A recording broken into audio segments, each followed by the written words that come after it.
नमस्कार, मी दयानंद जयपाल पवार आणि आम्ही सकल मराठा समाजाचे तरुण संशोधक विद्यार्थी गेल्या 25 ऑगस्ट 2025 पासून या ठिकाणी बेमुदत उपोषणाला बसलो आहोत। आज उपोषणाचा 5वा दिवस। सारथी संस्थेसमोर उपोषणाला बसण्याचं कारण म्हणजे छत्रपती शाहू महाराज राष्ट्रीय संशोधन अधिछात्रवृत्ती 2024 आणि 2025 या 2 वर्षाच्या स्वतंत्र जाहिराती अजूनही प्रसिद्ध झालेल्या नाही।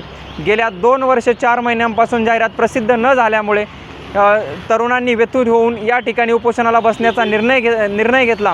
त्या पाठीमागचं कारण म्हणजे गेल्या 1.5 वर्षात असंख्य निवेदनं दिली गेली, खूप वेळा विनंत्या केल्या गेल्या, परंतु यावर कुठलीही कार्यवाही झालेली नाही। फक्त प्रत्येक वेळेस बघू करू असं म्हणत 1.5 वर्ष निघून गेलं। अजून 1 वर्ष गेलं तर आमच्या हातात उरणार काय? एका वर्षभरानंतर आमची PhD पूर्ण होऊन जाईल, तेव्हा आमच्या हातामध्ये काहीही नसेल। म्हणून मुलांनी निर्णय घेतला की आता आपण उपोषणाला सुरुवात करूयात। संपूर्ण महाराष्ट्रभरामध्ये सध्या सकल मराठा समाजाचा मुंबईमध्ये मनोज जरांगे पाटलांच्या नेतृत्वामध्ये मोर्चा गेलेला आहे, परंतु त्याच 2016च्या सकल मराठा समाजाच्या क्रांती मोर्चांमध्ये मोर्चानंतर निर्माण झालेली सारथी संस्था, त्याच संस्थेला आज PhD संशोधनाची जाहिरात येत नाही। ही मराठा समाजातील तरुणांसाठीचीच महत्त्वाची संस्था आहे। त्याचप्रमाणे ही शिष्यवृत्ती ती संस्था देते, परंतु जाहिरात काढण्यासाठी एवढं सरकार किंवा ही संस्थेचे प्रशासकीय अधिकारी का उदासीन आहेत हे माहीत नाही। जेव्हा आम्ही इथे येतो तेव्हा आम्हाला सुरुवातीचे 2 दिवस संस्थेच्या आवारामध्ये आम्ही उपोषण केलं, परंतु उपोषण केल्यानंतर दुसऱ्या दिवसाच्या संध्याकाळी आम्हाला पोलीस प्रशासनामार्फत इथून उठवलं जातं आणि आम्हाला पोलीस चौकीमध्ये 1 तास बसवून ठेवलं जातं। परंतु तिथून निघून जेव्हा आम्ही पुन्हा इथे माघारी बसण्यासाठी येतो, दबावाला बळी न पडता पुन्हा इथं बसण्यासाठी येतो, तर आम्हाला गेट बंद केलं जातं व आम्हाला बाहेरच बसवलं जातं। हा अन्याय आमच्यावर कशासाठी?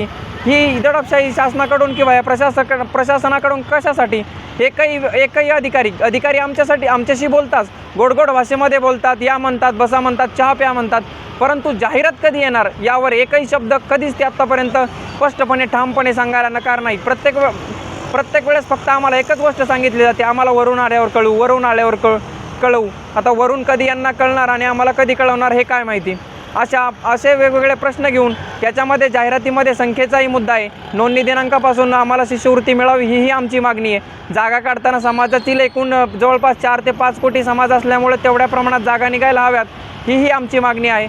अशा 3 ते 4 मुख्य मागण्या घेऊन आम्ही विद्यार्थी येथे उपोषण करत आहोत, परंतु म्हणावायची प्रशासनाकडून दखल घेतली नाही।